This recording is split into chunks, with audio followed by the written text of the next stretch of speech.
So a couple months ago, I decided I was going to give Pop On Veneers a try because, as you can see, my teeth are so bad and I hate smiling.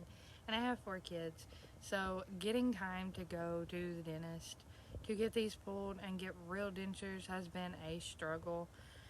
So I decided, why not give them a try? We'll see what happens. And oh my goodness, guys, my teeth, these 3 are gone completely, right?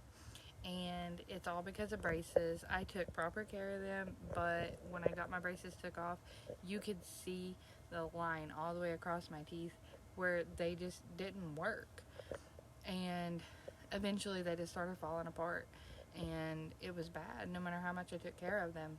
But I got these for my tops, and I'm planning to get my bottoms soon.